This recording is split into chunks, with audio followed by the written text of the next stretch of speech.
Ընկերներ ողջույն, սահմանը անցնում ենք միջազգային հարաբերությունների փորձագետ Գեորգի Թումասյանի հետ։ Ողջույն, պարոն Թումասյան, շնորհակալություն միանալու համար։ Բարև ձեզ, ես եմ շնորհակալ։ Նախ սկսենք նրանից, որ դուք տեղեկություններ եք հայտնել, որ Ռուսաստանի օրինակով Վրաստանում բնակվող հայաստանի քաղաքացիներին եւս, այսպես ասենք, դրդում են, որպեսզի նրանք ժամանեն ու մասնակցեն Հայաստանում ընտրություններին։ Նախ այս մասով ձեզ ինչ տեղեկություններ են հայտնի, եթե դրդում են, այսինքն ուղղորդում են նաեւ որոշակի կոնկրետ ընտրության համար ներկայանալ Հայաստան։ Դուք գիտեք, որ Վրաստանում հատկապես Ջավախքի մասին է խոսքը, շատ մեր հայրենակիցներ ունեն երկու պետության քաղաքացիություն, որովհետև հաճախ մեկնում էին Ռուսաստան եւ վերջերս են Վրաստանի համար ազատ վիզային ռեժիմը չեղարկել Ռուսաստանից, միջև այդ իրանց Ռուսաստան մեկնելու համար խոփան այդպես կոչված Ջավախքում, այսինքն աշխատանքի նպատակով Ռուսաստան, իրանց պետք էր Հայաստանի քաղաքացի լինել եւ շատ մարդիկ ունեն Հայաստանի քաղաքացիություն, ունեն բարեկամներ նաեւ Հայաստանում, շատերը գնում են Ռուսաստան եւ ունեն բարեկամներ, ընտանիքի անդամներ Ռուսաստանում, ուստի իրանց կապերը ակնհայտ են այդ դեպքում եւ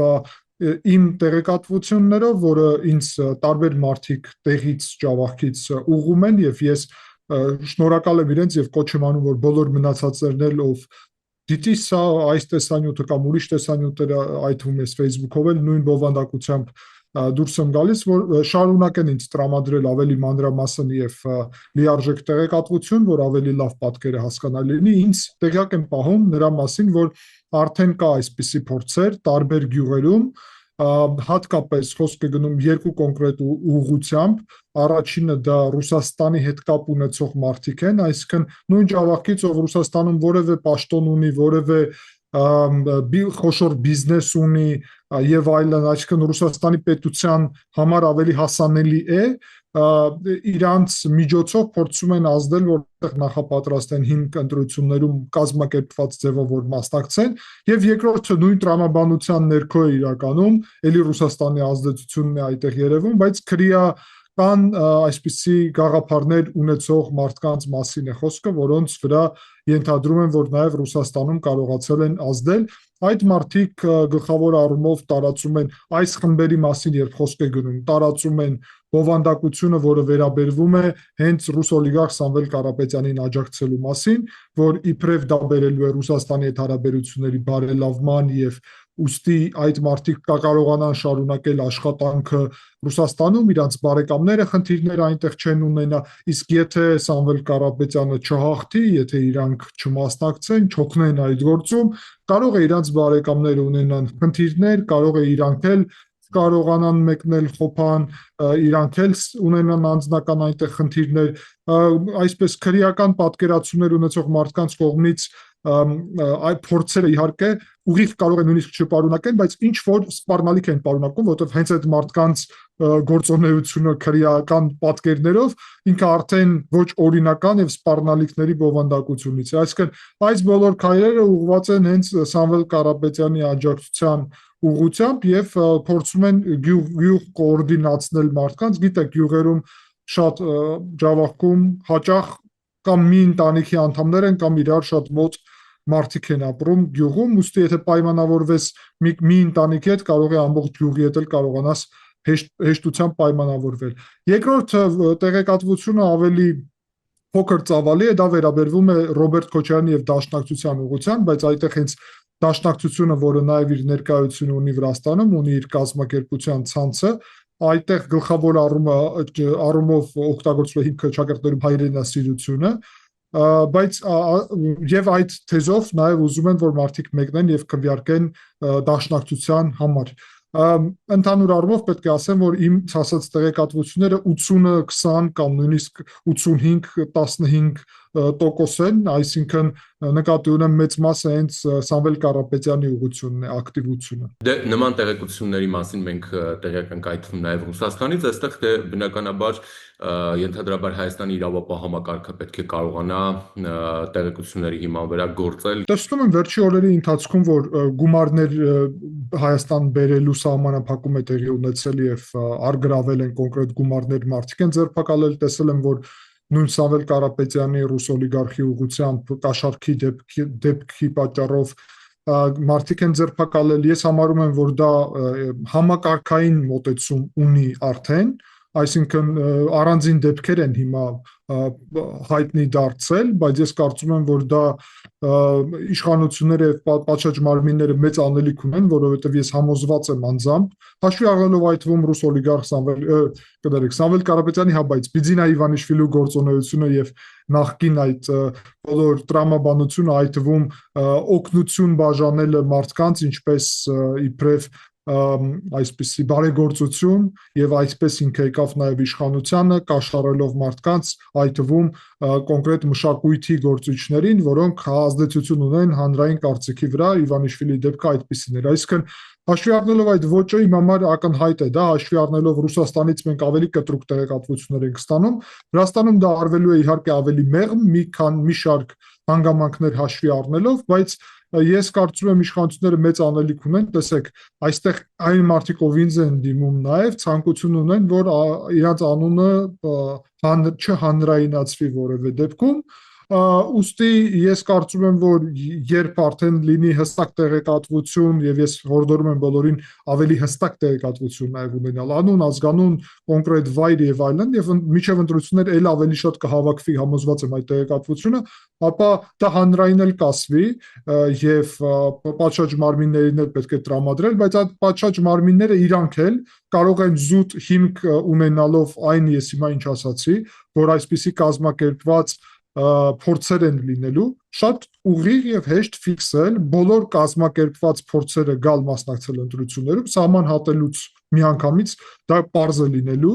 եւ ոչ միայն ընտրությունների օրը, այլ հենց ընտրական գործընթացում էլ այդ մարմինները պետք է պարզեն, այդ մարդիկ, որ կազմակերպված եկել են, ինչպես են եկել, ինչ նպատակով են եկել, ով է իրանց օգնել։ Եթե հիմա անկեղծ մարդիկ իրանց սեփական հնարավորություններով եկել են քվեարկելու, ես կարծում եմ այդտեղ կազմակերպված չէր լինի, այսինքն ավտոբուսով գալու նպատակ չկա, եթե դու գնում ես անձամբ քվեարկելու, երբ Ջավախքայությունը գալիս է Հայաստան իրանց անձնական հարցերով, իսկ իրանք կարելի ասել կարող է շաբաթը մեկ նույնիսկ գալիս են այդքան մոտիկ է, ապա իրանք հաստատ ավտոբուսներով չեն գալիս են իրանց սեփական հնարավորություններով։ Ուստի հենց այդպիսի իրավիճակ լինի, կարելի է հեշտությամբ ֆիքսել, հետո այդ մարդկանց իրանք Հայաստանի քաղաքացի լինելով ենթարկվում են Հայաստանի օրենքներին, այդ մարդկանց հրավիրել պատշաճ մարմիններ, պատշաճ հարցեր տալ եւ միանգամից կարելի է պարզել նույնիսկ post factum, այսինքն փաստը երբ արդեն տեղի ունեցել, թե ով ում հետ ինչ կապ ուներ եւ ես ուղղակի զգուշացնում եմ այդ մարդկանց, որ նույնիսկ եթե իրանք քվեարկեն, դրա համար գումարել վերցնեն եւ նույնիսկ եթե վերադառնան Վրաստան եւ իրանք թվա որ ամեն ինչ արդեն անցել է, ապա դա այդպես չի լինի, իմ պատկերացումով այդ քրեական գործերը ընտրություններից հետո կշարունակվեն, կպարզվեն եւ հենց իրանք Հայաստան նորից գան, համոզված եմ այդ դեպքում էլ արդեն իրանց կարան նույնիսկ սահմանին ձերբակալել եւ հետո արդեն պարզել այդ ամենը, այսինքն հարցեր տալ, ուստի լուրջ պետքա վերաբերվեն եւ իհարկե մտահոգված եմ, որ շատ մարդիկ Վրաստանում այսօր տիրող ոչ ժողովրդավարական մթնոլորտում, որտեղ որ Ջավախքից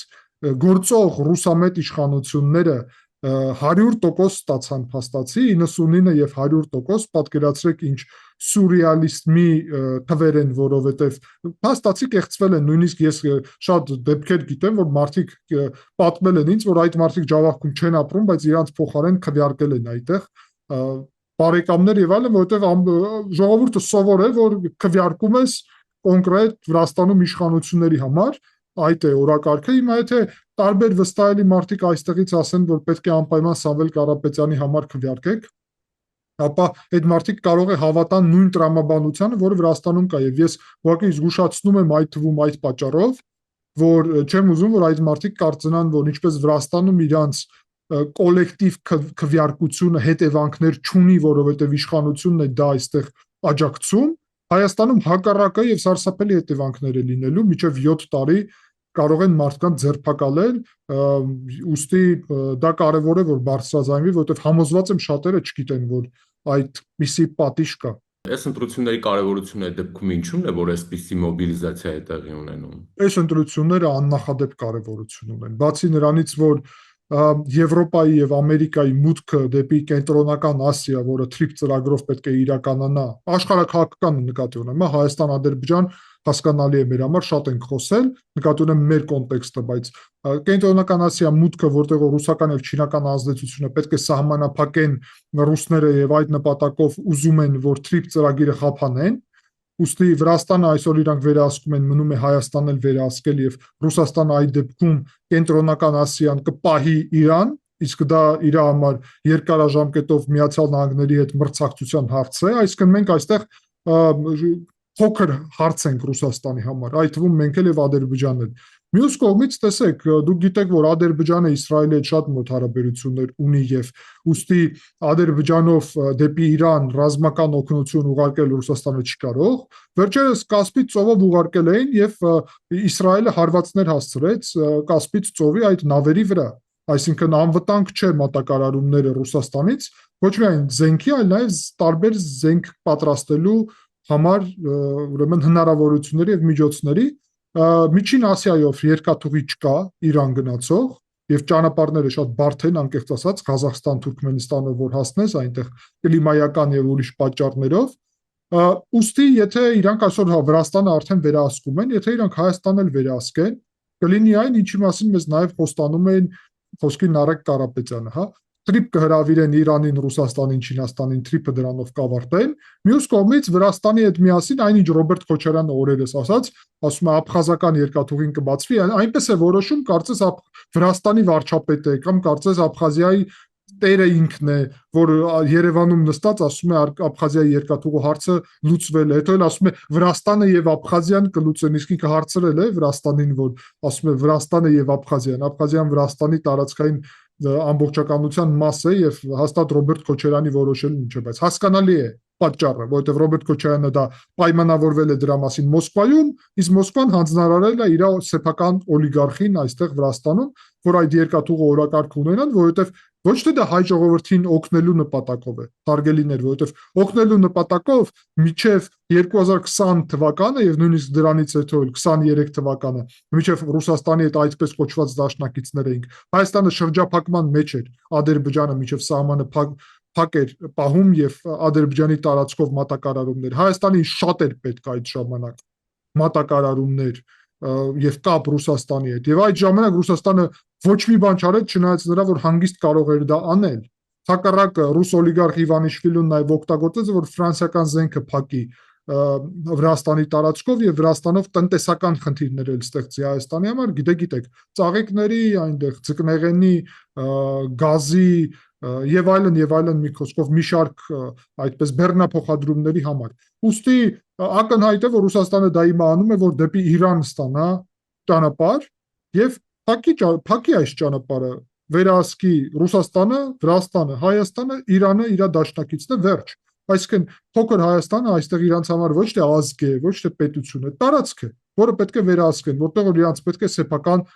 ղեկավար եւ հիմա իրանք գտել են դրա տարբերակը, դա ռուս օլիգարխ Սամվել Կարապետյանն եւ Ռոբերտ Քոչարյանը իրանց միավորումը Գյումրի 2-ը, որով պետք է դա ապահովեն։ Պարոն Թոմասյան, Ռուսաստանի տրանսպորտի նախարարը ասաց, որ Ռուսաստանը Ղազախստանի հետ որևէ բանակցություն չի վարում հայկական երկաթուղիների կոնսենսիան նրան փոխանցելու կամ վաճառելու համար եւ նշեց, որ Ռուսաստանը չի պատրաստվում իր շահերը զիջել որևէ մեկին, հետո հայտնի դարձավ, որ ապրիլի 1-ին հանրապետության վարչապետը մեկնում է Մոսկվա հանդիպելու է Վլադիմիր Պուտինի հետ, հա։ Ենթադրաբար պետք է երկաթուղու հարցը լինի օրակարգային եւ եթե այո, ապա Հայաստանի համար լավագույն լուծումը այս դեպքում որն է լինելու։ Համոզված եմ, որ դա է գլխավոր հարցը, թե հիշում եք վերջի հանդիպումը Պուտինի հետ Սանկտ Պետերբուրգում, որը նաեւ քննադատությունների պատճառ էր դարել, իրականում երկաթուղու հարցն օրակարգ դնելու նպատակ ուներ եւ այդ պատճառով էր գնացել, ուստի ես համարում եմ, որ ճիշտ էր, որ գնացել էր եւ օրակարգ դրել էր։ Հիմա նույնպես համարում եմ, որ դա ճիշտ քայլ է եւ երկաթուղու առումով, գիտեք, ես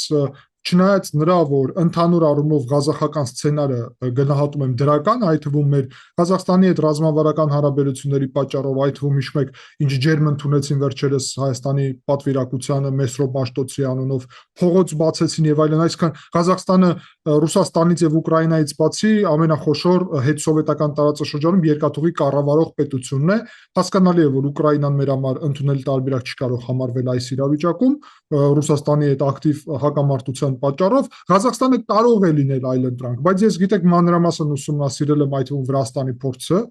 Եվ կարող եմ հստակ ասեմ ձեզ, որ ամենաճիշտ տարբերակն է, որ Հայաստանը ինքը կառավարի։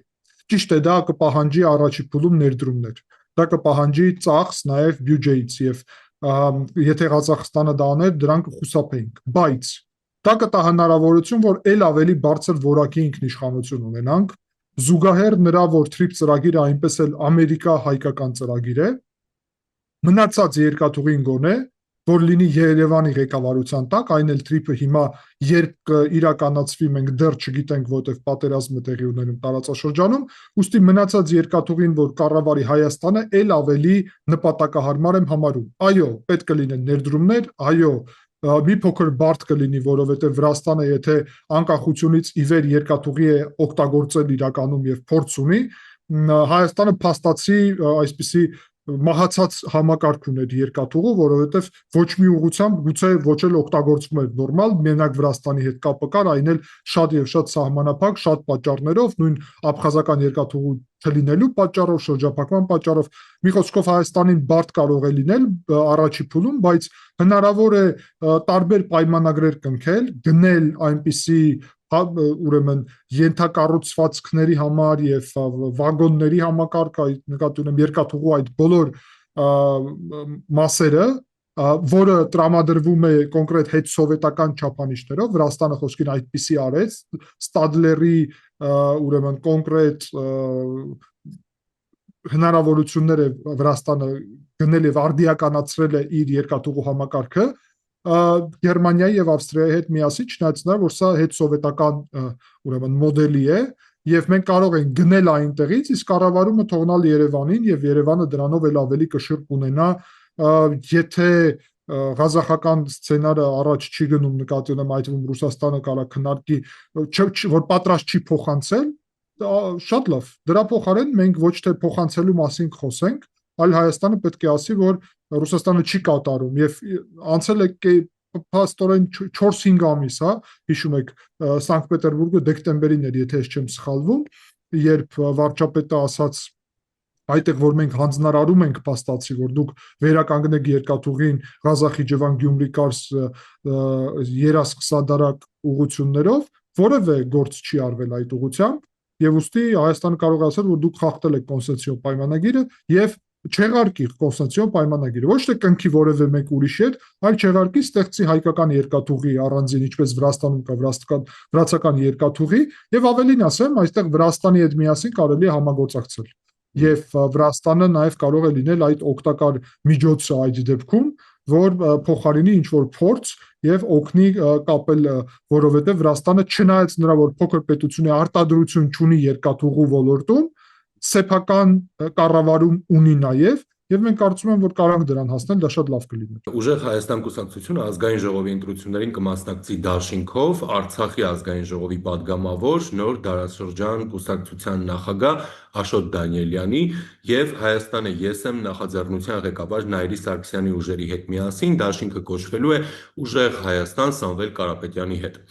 Գագիկ Ծառուկյանը ԲՀԿ-ով եւ մի քանի այլ, այսպես ասենք, սատելիտ ուժերի հետ միացած եւս մասնակցում է, դե Ռոբերտ Քոչարյանն էլ ավանդաբար դաշնակցության հետ է մասնակցում։ Վարչապետը նրանց անվանում է պատերազմի եռագլուխ կուսակցություն։ Այնուամենայնիվ, այս նախ հարցերից մեկը, որ շատ հաճախ քննարկվում է, Սամվել Կարապետյանը դե չի կարող լինել վարչապետի թեկնածու, բայց իր ուժը պնդում է, որ նա է լինելու, ասում են, որ նրանք ձայները զամբյուղով հավաքում են, որ տան Ռոբերտ Քոչարյանին, որքանով եք դուք դա հավանական համարում, եւ այս ուժերի հաջողության, այսպես ասենք, ինչպիսի կանխատեսելիություն եք տեսնում։ Գիտեք, շատ ուղիղ պետք է ասել, որ իհարկե տրամաբանական է, որ Սամվել Կարապետյանը իր սեփական օրակարգը ունի, ինչպես Բիձինա Իվանիշվիլին խոսքին, եւ Սամվել Կարապետյանը աղքատացել է վերջի ժամանակահատվածում իր գումարներից, պատժամիջոցների հետևանքով, եւ հիմա ուզում է ոնց որ Իվանիշվիլին էլ, գիտեք, Իվանիշվիլին լուրջ մի քանի միլիարդ դոլար է կորցրել պատժամիջոցների իր դեմ պատճառով, պատժամիջոցների, որը իդեմս 3 Տրամպը նորից կիրառեց, շարունակեց եւ այդտեղ Իվանիշվիլին նշված է նորից, դա Բայդենի պատժամիջոցներն էր, հիմա Տրամպը շարունակեց։ Դրանով փաստացի Սամվել Կարապետյանը նպատակ ունի, որ օգտագործի պետությունը, ինչպես Իվանիշվիլին, որ առաջի հերթին ապահովի իր անվտանգությունը, որտեղ այսօր Վրաստանի շահերով Իվանիշվիլին առևտուր է անում իր սեփական միլիարդների համար, եւ նույնը Սամվել Կարապետյանը կանի, այսինքն ինքը կխուսափի նրան, որ լինի պատժամիջոցներ իր դեմ կամ ավելի լայն պատժամիջոցներ։ Երկրորդը Վրաստանը դարձրել է Իվանիշվիլին իր սեփականություն, Հայաստանն էլ սեփականություն կդարձնի Կարապետյանը եւ դրանով իր միլիարդները կվերականգնի։ Իվանիշվիլին է վերականգնում, վաճառում է վրացական հող, տարբեր պետությունների վրա, արաբների վրա խոսքին Բաթումի եւ Թբիլիսիի մոտ հսկայական երկու քաղաք պետք է կառուցի, արաբական երկու քաղաք, որը փաստացի անվճար այսպես վաճառում է այդ հողը, բայց հասկանալի է, որ այդտեղ մեծ կոռուպցիոն գործընթաց կա։ Այսինքն մենք տեսնում ենք, որ Սամվել Կարապետյանը իհարկե ցանկանում է լինել այդպիսի Իվանիշվիլի երկուս եւ տեսել է, թե ինչքան դա այսպիսի հաճելի է, երբ դու նույնիսկ ինքը վարչապետ էլ չի, չէ, Իվանիշվիլին, այսինքն որևէ պաշտոն չունի։ Ուստի այդ նույն տրամաբանությամբ պետք է ասել, որ Իվանիշվիլին Սամվել Կարապետյանը ուզում է կրկնել Իվանիշվիլի տարբերակը, նույնիսկ ավելի սարսափելի մի քիչ սուրեալիզմի տարբերակ կա, չեմ հիմա ուղղակի շատ խորանա դրանում, բայց կարամ ասեմ, բայց որ երաշխիք չկա, որ արհեստական բանականությունը չի լինի ղեկավար։ Ուղղակի Իվանիշվիլի ժամանակ դա չկար, բա ոնց է ապահովելու դա, որ հաստատ չլինի խոսքին։ Եթե ինքը վարչապետ դառավ, արհեստական բանականության միջոցով կարող է խոսել, այսինքն այն ինչ վարչապետ Փաշինյանը անում է մարդկանց հետ ուղիղ շփումը, դա որ չլինի, ինչպես Քոչարյանի վաղ չի եղել եւ Սերժ Սարգսյանի վաղ չի եղել, ժողովուրդը ինչ է անելու։ Դա շատ կարևոր հարց է, այսինքն Իվանիշվիլին դու այսօր Վրաստանում հանդիպել չես կարող ֆիզիկապես։ Եվ ոչ էլ հարցազրույցներ է տալի, գուցե մի քանի տարին մեկ, ոչ էլ պատասխանատու է, ոչ էլ գիտենք որտեղ է առհասարակ, գուցե Մոսկվայում է գտնվում, ով գիտի։ Նույն տրամաբանությամբ Սամվել Կարապետյանը, այսինքն դա Ռուսաստանի համար շատ հարմար տարբերակ է։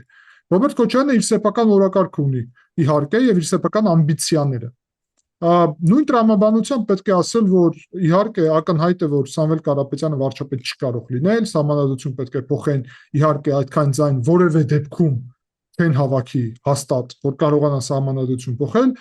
Ակնհայտ է, որ որևէ մեկին պետք է նշանակեն։ Հիմա եթե ուղիղ է ուզում սցենարները, ապա եթե ձայների մեծամասնությունը ունենա ուժիղ Հայաստանը,